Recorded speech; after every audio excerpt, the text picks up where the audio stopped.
Welcome everyone. Welcome to another episode of wealth talk by వివేకం.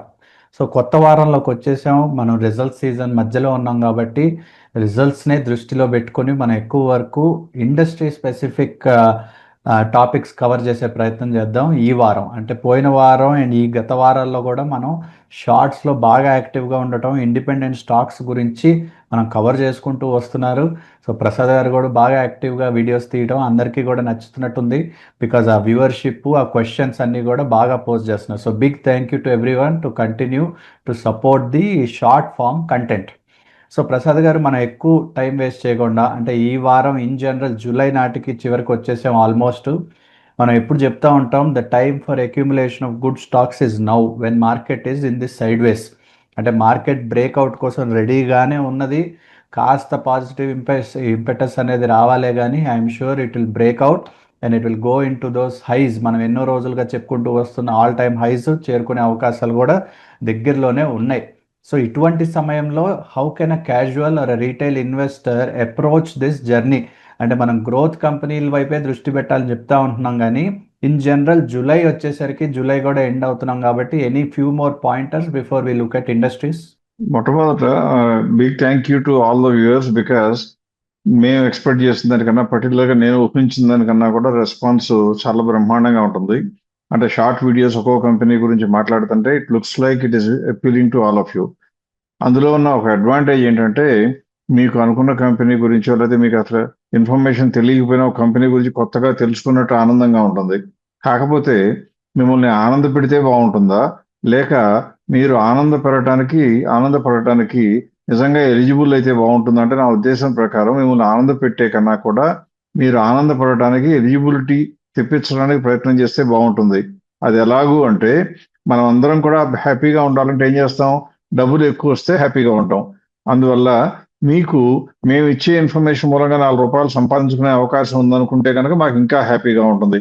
అందువల్ల మేము ఏం చేస్తామంటే, లాంగ్ ఫార్మాట్ వీడియోలో, వెల్త్ టాక్ వీడియోలోనేమో వీలైనంత వరకు ఒకటో రెండో ఇండస్ట్రీస్ తీసుకుని ఆ ఇండస్ట్రీస్లో ఈ సమయంలో వచ్చిన రిజల్ట్స్ అన్ని ఆలోచిస్తే ఏది బాగున్నాయో చెప్పడానికి ప్రయత్నం చేయడం ఒక మార్గం. అది ఎలాగూ చేస్తూ ఉంటాం. ఈ షార్ట్ వీడియోలో మాత్రం ఈ మధ్య కాలంలో బాగా యాక్టివ్గా ఉన్నాయంటో గురించి చర్చించడానికి ప్రయత్నం చేస్తూ ఉంటాం. రాను రాను ఇంకా కొద్దిగా ఫార్మాట్ ఏదైనా అవసరం అయితే చేంజెస్ చేసుకుందాం. మనకు కావాల్సింది ఏంటంటే, మీకు అవసరమైనటువంటి ఇన్ఫర్మేషన్ మీరు వినటానికి ఆనందించడానికి కాకుండా మీకు అవసరమైంది, అంటే మీరు ₹4 సంపాదించుకోవడానికి అవసరమైన ఇన్ఫర్మేషన్ కనుక ఇచ్చినట్లయితే మాకు తృప్తికరంగా ఉంటుంది, మీకు కూడా తృప్తిగా ఉంటుంది అనమాట. ఇప్పుడు ఈ రోజు నేను స్టార్ట్ చేయబోయే ముందు, అంటే ఇండస్ట్రీస్ గురించి వెళ్ళబోయే ముందు కొద్దిగా చిన్న 2 మాటలు చెప్పాలి. అదేమిటి అంటే, ఇప్పుడు వరకు అంటే జూన్ 30 నుంచి జూలై 30 వరకు, మేము ఈ వీడియో రికార్డ్ చేస్తుంది జూలై 31 కాబట్టి జూలై 30 వరకు ఉన్న డేటా తీసుకుని నేను ఏం చేశానంటే, ఈ మధ్య కాలంలో ఇండెక్స్ ఎంత పెరిగింది అని చూశాను. చూస్తే దాదాపుగా 2% ఎంతో పెరిగింది. ఇండెక్స్ 2% పెరిగితే మిడ్ క్యాప్ ఇండెక్స్ కూడా 2% పెరిగింది. అంటే మార్కెట్లో పెద్దగా తేడాలు లేవు. మొత్తం మీద నెల మొత్తానికి కలిపి 30 రోజులకు కలిపి ఓన్లీ 2% పెరిగింది. కానీ ఇదే సమయంలో నేను ఏం చేశానంటే, 20% కన్నా పెరిగిన కంపెనీలు ఎన్నున్నాయి అని అడిగాను. 20% కన్నా పెరిగిన కంపెనీలు ఎన్నున్నాయి అని అడిగి అందులో 2 రకాలుగా కేటగరైజ్ చేశాను. 20% కన్నా పెరిగినా, 20% కన్నా తగ్గినా కూడా చెప్పమని అడిగితే నాకు వచ్చిన స్టాటిస్టిక్స్ కొద్దిగా ఇంట్రెస్టింగ్ గా ఉన్నాయి. అందులో దాదాపుగా 94 కంపెనీస్ 20% కన్నా ఎక్కువ పెరిగాయి. ఎంత? 94 కంపెనీస్ ఈ ఒక్క నెలలో 20% కన్నా ఎక్కువ పెరిగాయి. అంటే అర్థం ఏంటి?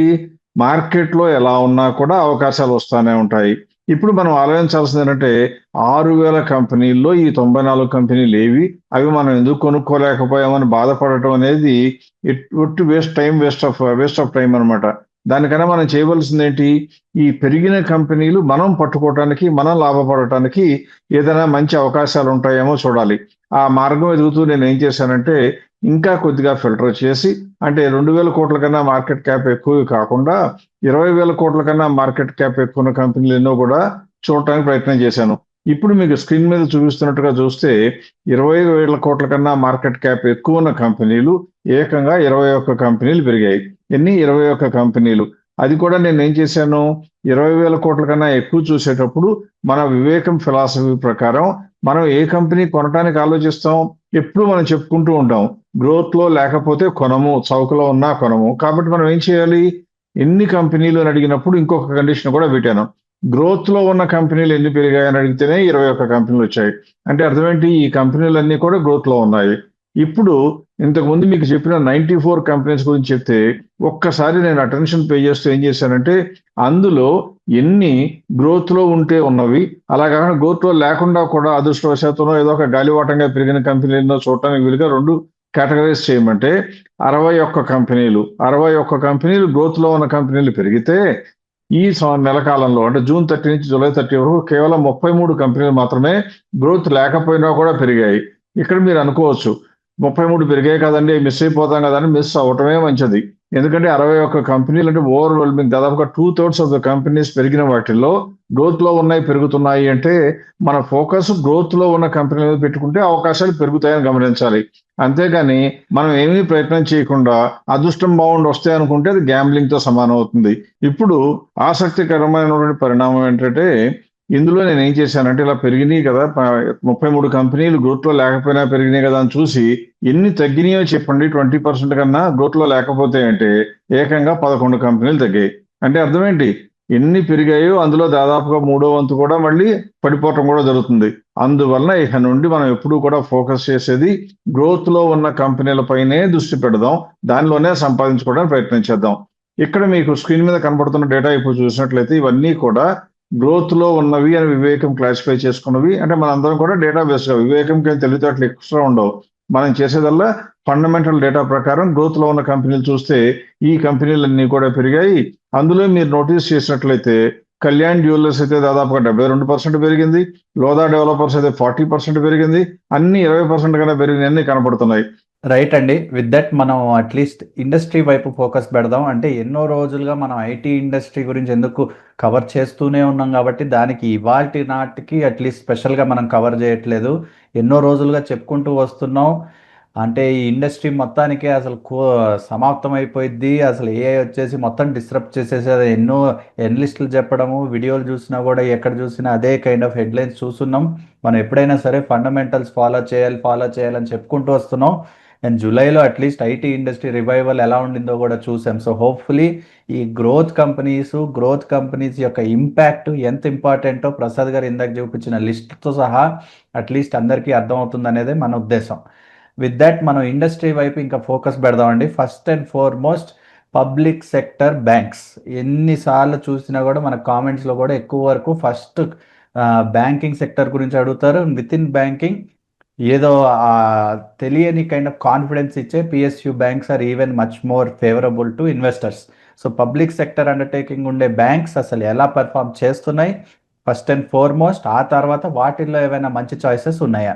ఇది చాలా ఉపయోగమైన ప్రశ్న యశ్వంత్. ఎందుకంటే మన దేశంలో ఉన్న ప్రజలందరూ ఇన్వెస్టర్లు కూడా ఇంక్లూడ్ అయితే వాళ్ళలో కూడా అందరూ కలిపి తిట్టడానికి ప్రభుత్వానికి అందరూ ముందొస్తారు. కానీ తమ సొంత డబ్బులు కనుక ఎక్కడ ఇన్వెస్ట్ చేయాలంటే మాత్రం ప్రైవేట్ కంపెనీల కన్నా పబ్లిక్ సెక్టర్ బ్యాంకులు నమ్ముతారు. ఎక్కడ బ్యాంకుల్లో డిపాజిట్ చేస్తారు అంటే కూడా ప్రైవేట్ బ్యాంకుల కన్నా కూడా పబ్లిక్ సెక్టర్ బ్యాంకులకు వెళ్తారు. అంటే మన డబ్బులకి భద్రత ఏమో ప్రభుత్వం, కానీ మనకు కావాల్సిన కొద్దిగా నొప్పి కలిపినా ప్రభుత్వాన్ని తిరగడం అందరికీ అలవాటుగా మారిపోయింది. అది పక్కన పెట్టి ఇన్వెస్టర్లకి పబ్లిక్ సెక్టర్ బ్యాంకులో లాభాలు సంపాదించడానికి అవకాశం ఉంటాయా అంటే ఖచ్చితంగా ఉంటాయి. ఎన్నో సార్లు ఉంటాయి. మనం దాదాపుగా 2 సంవత్సరాలుగా మనం బ్యాంకుల గురించి చాలా సార్లు చాలా విపులంగా కూడా చర్చించాం. ఇందువల్ల మనం ఏం చేద్దామంటే ఇప్పుడు బ్యాంకుల గురించి మనం ఎందుకు చర్చ చేపట్టామో కూడా ఒక్కసారి ఇన్వెస్టర్లకు చెప్తే బాగుంటుంది మన వ్యూవర్స్ కి. ఎందుకు అంటే రాబోయే రోజుల్లో ఇప్పుడు మొత్తం కంపెనీల డేటా అంతా అనలైజ్ చూస్తే దాదాపుగా 400 కంపెనీల కన్నా ఎక్కువ రిజల్ట్స్ ఇప్పటి వరకు అనౌన్స్ చేస్తే అందులో 1000 కోట్ల కన్నా ఎక్కువ ఉన్న కంపెనీలు, అందులో 79.32%, అంటే దాదాపుగా 80% వరకు ఉన్న కంపెనీలు లాభాలు పెంచుకుంటున్నాయి. అంటే దాన్ని బట్టి మనకి ఏమర్థం కావాలి? ప్రస్తుతం దేశంలో ఉన్నటువంటి కార్పొరేట్ పెర్ఫార్మెన్స్ మంచి పరిస్థితిలో ఉన్నట్లుగా అనిపిస్తోంది. ఇంకా చాలా కంపెనీల రిజల్ట్స్ రావాల్సి ఉన్నా ఇప్పటి వరకు వచ్చిన సమాచారం బట్టి చూస్తే మాత్రం ఖచ్చితంగా బెటర్గా ఉంది. పైగా ఇప్పుడు ఇరాన్లో అమెరికాల మధ్య జరిగిన యుద్ధం కొద్దిగా గొప్ప స్ప్రెడ్ అయిపోయి ఈజిప్ట్కి, జోర్డాన్కి, అలా సౌదీ అరేబియా కూడా వచ్చేసి వాళ్ళు కూడా మళ్ళీ ఆర్మీని తీసుకురావడం చూస్తే ఒకవేళ కనుక అక్కడ ఉన్న దేశాలన్నీ కలిప మ్యారిటైమ్ సేఫ్టీ కోసం ఒక అలయన్స్ చేద్దామంటున్నారు. అలా గనక చేస్తే స్ట్రెయిట్ ఆఫ్ హార్మజ్ లో వింత పోకడలు, విపరీత ధోరణి ప్రదర్శిస్తున్న ఇరాన్ మీద అన్ని దేశాలు కలిపి ఒకసారి అటాక్ చేస్తే ఈ యుద్ధం నెల రోజులు కాదు, బహుశా వారం రోజుల్లోనే సమసిపోవచ్చు. అంటే ఖచ్చితంగా ఇరాన్ ను తోక ముడియక తప్పదు. అలా కనుక జరిగితే ఇవన్నీ కూడా శాంతి పవనాలు వస్తే మళ్ళీ మార్కెట్లో పెరుగుదల జరుగుతుంది. అంటే ఇండియన్ ఎకానమీకి ఆల్రెడీ రెసిలియంట్ గా ఉన్నది. ఇంకోటి ఏం చెప్పారు గవర్నమెంట్ ఈ మధ్య కాలంలో, ఎక్స్పోర్ట్స్ చేసే దానిలో దాదాపుగా 40-45% వరకు మనది టారిఫ్లతో ఇంపాక్ట్ కాకుండా ఉండేటువంటి FTA ఫ్రీ ట్రేడ్ అగ్రిమెంట్ ఉన్న దేశాలకే ఎక్స్పోర్ట్ చేస్తున్నాం అన్నారు. అంటే ఫారిన్ కరెన్సీ గురించి ఇబ్బంది లేదు, మనకి అత్యవసరమైన క్రూడ్ ఆయిల్ కి ఆల్టర్నేటివ్ గా మనం యొక్క బయోఫ్యూయల్స్ తీసుకురావటం, అలాగే ఎక్స్పోర్ట్స్ ఏమో ఇన్సులేట్ అయిపోవటం, అమెరికాతో కూడా ట్రేడ్ డీల్ ముందుకి వెనక్కి జరుగుతూ తొందరలోనే వచ్చేట్టుగా కనపడుతుంది. ఇవన్నీ చూస్తే అమెరికా ఏదన్నా దుందుడుకు చర్యలు చేపట్టినా కూడా మన దేశం మీద, ఎకానమీ మీద పడే ఇంపాక్ట్ చాలా తక్కువ. ఎప్పుడైనా ఎకానమీ కనుక బాగుంటే మనం చూడవలసింది ఏంటి, ఒక 2-3 వీక్స్ 4 వీక్స్ క్రితం మనం ఒక వీడియో కూడా చేసాం. అందులో ఎకానమీ ఏమో పెరుగుతూ ఉన్నది, నిజానికి 2024 నుంచి 26 వరకు చూస్తే అబ్సల్యూట్ టర్మ్స్ లో చూస్తే 8.9% కాంపౌండెడ్ యాన్యువల్ గ్రోత్ రేట్, లేదా 19% వరకు ఈ టైంలో పెరిగింది. ఆ టైంలో ఇండెక్స్ చూస్తేనేమో కేవలం 1-2% కూడా పెరగలేదు. దీన్ని బట్టి మనం ఏమనుకున్నాం, రాబోయే రోజుల్లో ఇమ్మినెంట్ గా ర్యాలీ ఉండాలి అనుకున్నాం, మార్కెట్లో పెరగ తప్పదు. దానికి సూచికగా మనకి కార్పొరేట్ పర్ఫార్మెన్స్ లో 80% కంపెనీలు బాగున్నాయని కూడా ఇప్పుడే నేను చెప్పడం జరిగింది. అందువల్ల అలా ఎకానమీ బాగున్నప్పుడు ఏ ఇండస్ట్రీలు బాగుంటాయి అనుకుంటే, యశ్వంత్ చెప్పినటువంటి పబ్లిక్ సెక్టర్ బ్యాంకులు ఉన్నాయి, అలాగే ఇంకొక ఇండస్ట్రీ కూడా ఉంది. రెండు మనం మాట్లాడదాం. పబ్లిక్ సెక్టర్ బ్యాంకుల గురించి ఎందుకు చెప్తున్నాను అంటే, ప్రజల వద్దకి కనుక డబ్బు చేరితే, ఎకానమీ బాగుంది అంటే అర్థం ఏంటి, ప్రజల వద్దకి కొద్దిగా డబ్బు చేరుతుంది. చేరితే ఎక్కడికి వస్తాయి ఆ డబ్బులన్నీ, బ్యాంకులకు చేరుతూ ఉంటాయి. బ్యాంకులు విలువగా అప్పులు ఇవ్వడానికి అవకాశం ఉంటుంది. కార్పొరేట్ పర్ఫార్మెన్స్ బాగుపడితే కార్పొరేట్స్ లోన్ తీసుకోవడానికి వస్తాయి. అలాగే సేవర్స్ మనలాంటి వాళ్ళం బ్యాంకులో డబ్బులు పెట్టుకుంటాం. అలా పెరిగినప్పుడు బ్యాంకుల ప్రధాన ఆదాయ మార్గమైనటువంటి వడ్డీ ద్వారా లాభం సంపాదించడానికి అవకాశం ఉంటుంది. ఇందులో అనుకోకుండా వచ్చేటువంటి లాభాలు ఏంటో మనం అంతకుముందు చాలాసార్లు చర్చించాం. అదేంటి, ఇంట్రెస్ట్ రేట్లు తగ్గితే కనుక బ్యాంకులకి లాభం అని. ప్రస్తుతం రాబోయే రోజుల్లో ఇంట్రెస్ట్ రేటు తగ్గే అవకాశాలు తక్కువ, అందువల్ల అది లెక్కేయకూడదు. కానీ కోర్ బిజినెస్ వాల్యూమ్ పెరిగే అవకాశం ఉన్న ఈ సమయంలో అందరికన్నా ఎవరికి ఎక్కువ లాభం అంటే, ఎవరైతే చౌకలో పబ్లిక్ దగ్గర నుంచి బ్యాంకుల్లో డిపాజిట్లు తెచ్చుకోగలరో వాళ్ళకి లాభాలు ఉంటాయి. అలా చెప్పినప్పుడు పబ్లిక్ సెక్టర్ బ్యాంకులకి మించినటువంటివి ఎవరు ఉండరు.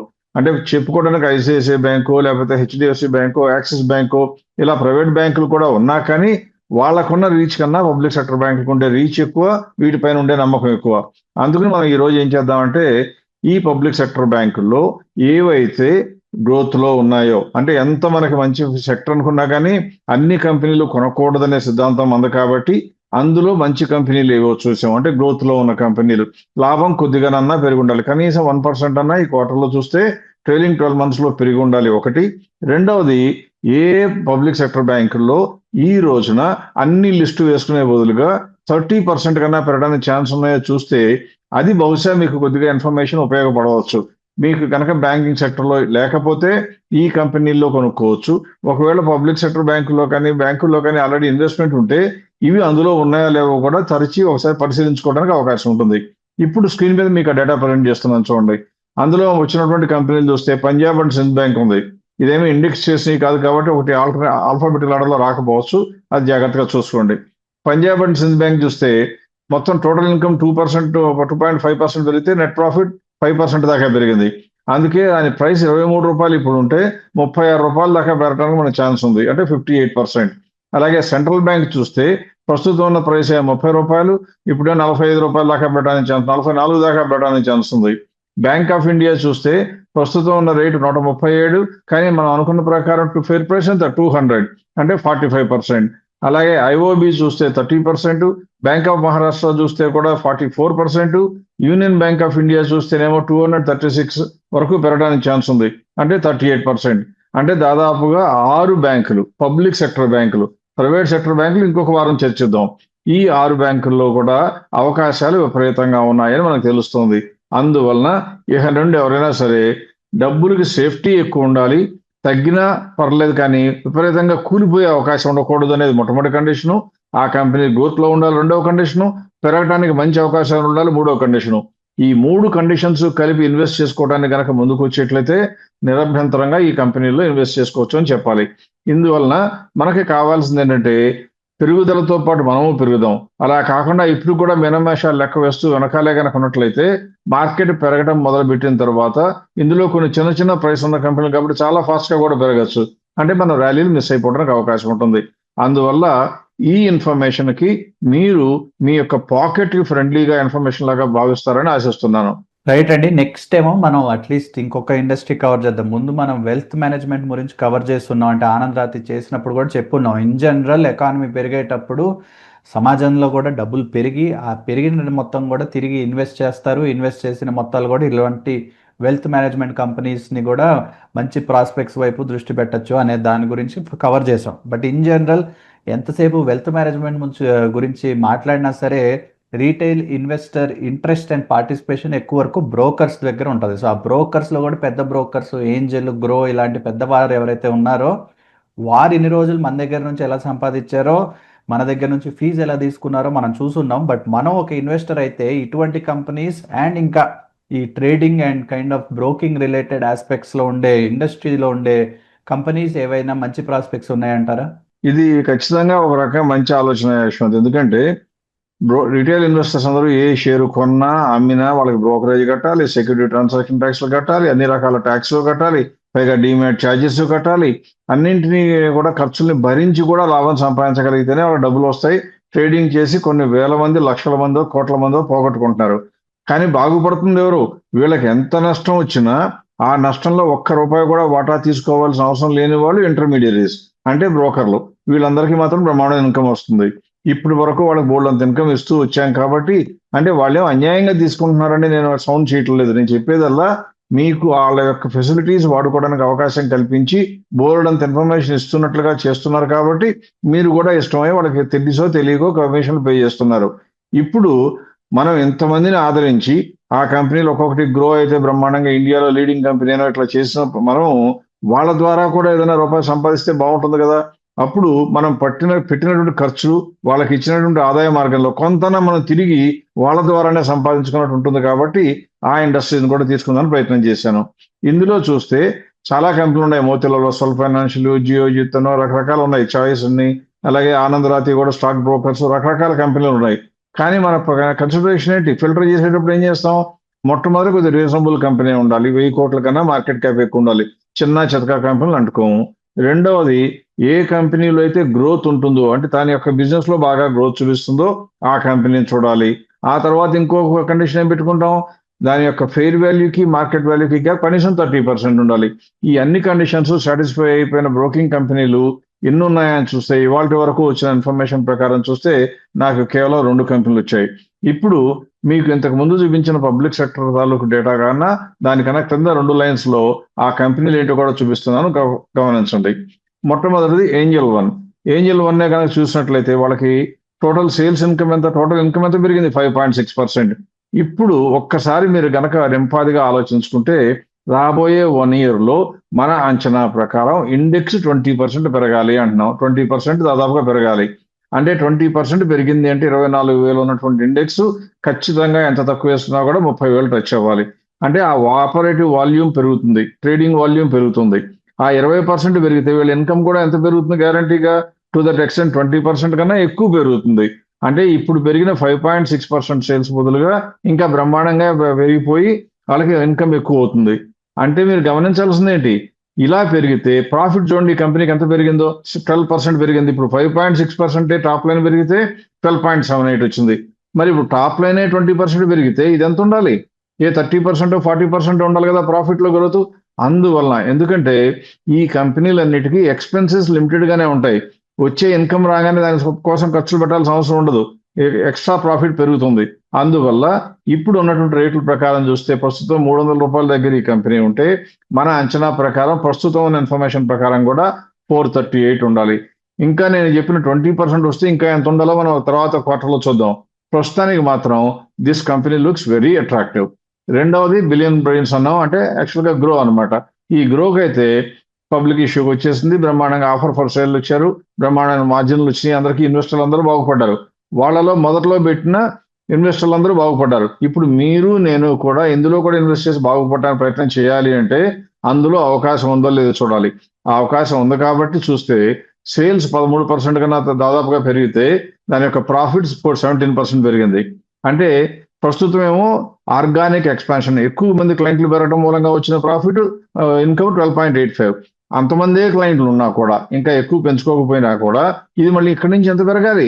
ఇప్పుడున్న బేస్ దగ్గర నుంచి కూడా 20% దాకా పెరగాలి 1 ఇయర్ లోపల. అంటే సేల్స్ అంత పెరిగితే ప్రాఫిట్ ఎంత పెరగాలి? ఏ 25 30% దీనికి కూడా పెరగాలి.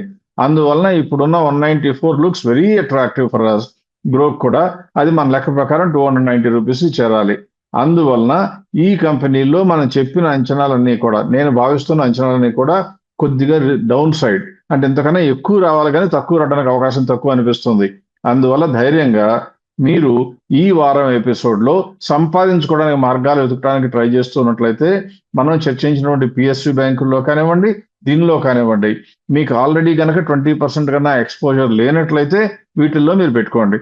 అంతేకాని మీకు ఆల్రెడీ బ్యాంకుల్లో చాలా ఇన్వెస్ట్మెంట్ ఉండి 50% ఆఫ్ యువర్ పోర్ట్ఫోలియో అందులో ఉంటే పొరపాటును కూడా పబ్లిక్ సెక్టర్ బ్యాంకులైనా కూడా కొనకూడదు. అలాగే సెక్యూరిటీస్ ఇండస్ట్రీస్లో అంటే బ్రోకర్ల దగ్గర మీకు అంతకన్నా ఎక్కువ ఉండే అవకాశం లేదు కాబట్టి బ్రోకింగ్ ఇండస్ట్రీ మాత్రం ఖచ్చితంగా పట్టుకోవచ్చు. ఈ రెండు ఒక ఇండస్ట్రీ కాదండి, రెండు వేరు ఇండస్ట్రీలు కాబట్టి బ్యాంకింగ్లో 20% ఉంటే ఇందులో కూడా మీరు పెట్టుకోవచ్చు. 20% పెట్టుకోమని చెప్పను కానీ 10% వరకైనా ధైర్యంగా పెట్టుకోవచ్చు. So I hope this information will help you make some money in the next year. Right అండి, విత్ దట్ మనం కంక్లూడ్ చేద్దాం. అగైన్ షార్ట్ అయినా సరే మనం స్పెసిఫిక్గా ఇండస్ట్రీస్ గురించి కవర్ చేస్తున్నాం కాబట్టి let us just continue to stay on topic and continue to give out data related to these industries. వచ్చే వారం కూడా అంటే ఇనఫ్ కంపెనీస్ రిజల్ట్స్ డిక్లేర్ చేసేసాయి కాబట్టి మనం కూడా తిరిగి ఇండస్ట్రీ వైపు ఫోకస్ పెట్టి మేము ఏదైనా పలానా ఇండస్ట్రీ కనుక కవర్ చేస్తే బాగుంటుంది అని కనుక మీరు అనుకున్నట్లయితే తప్పకుండా కామెంట్స్లో పెట్టండి. ఏదైతే కన్సెన్సస్ ఎమర్జ్ అవుతుందో తప్పకుండా we will cover in the upcoming video.